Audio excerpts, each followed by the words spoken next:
আজকে আমরা চলে এসেছি গোপালগঞ্জ জেলার শুকতাল গ্রামে।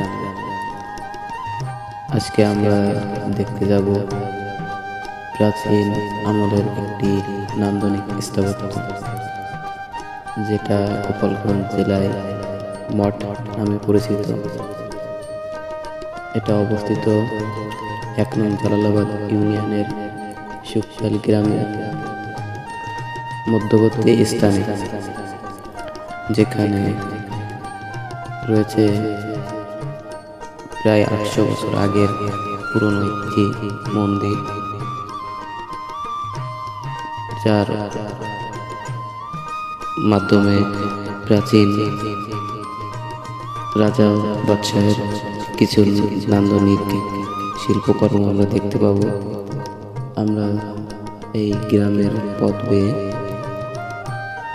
সবুজ শ্যামল শীতের সকালে সবুজ শ্যামল এলাকার মাঝখান দিয়ে ইটের রাস্তা দিয়ে হেঁটে হেঁটে আমরা আমাদের সেই গন্তব্য দিকে এগিয়ে চলেছি। এখন আমরা আমাদের গন্তব্যের খুবই কাছে, দেখতে পাচ্ছেন আমরা পৌঁছে গেছি। এই সেই মঠ, যেটা ৭০০-৮০০ বছর পুরাতন ঐতিহ্য বহন করে যাচ্ছে এখনো। এখানে হাজার হাজার লোক প্রায় প্রতিনিয়ত ঘুরতে আসে এটা দেখার জন্য। আজকে আমরা চলে আসছি এখানে দেখতে পাচ্ছেন কিছু অসাধারণ শিল্পকর্ম, যা সত্যিই অসাধারণ। এই সম্পূর্ণ স্থাপত্যটি তৈরি হয়েছে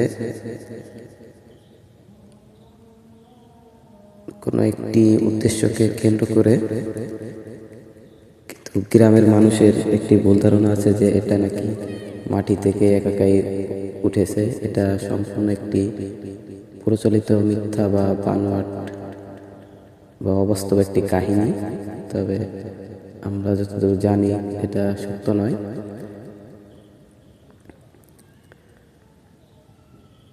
এটার এই যে দেখতে পাচ্ছেন, এটার গায়ে কত সুন্দর সুন্দর ডিজাইন করে রেখেছে তারা। আসলে এই কাজগুলোর মাধ্যমে আমরা তাদের মেধা সম্পর্কে কিছু ধারণা পাই, যা সত্যি অসাধারণ।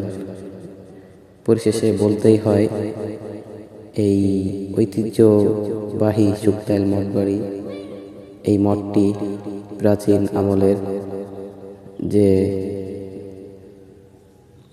ঐতিহ্য বহন করে আছে তা সত্যিই অসাধারণ। আজ এই পর্যন্তই। আপনারা সবাই আমাদের সাথে থাকবেন। ইনশাআল্লাহ পরবর্তী কোনো একদিন অন্য কোনো ভিডিওতে দেখা হবে। ধন্যবাদ।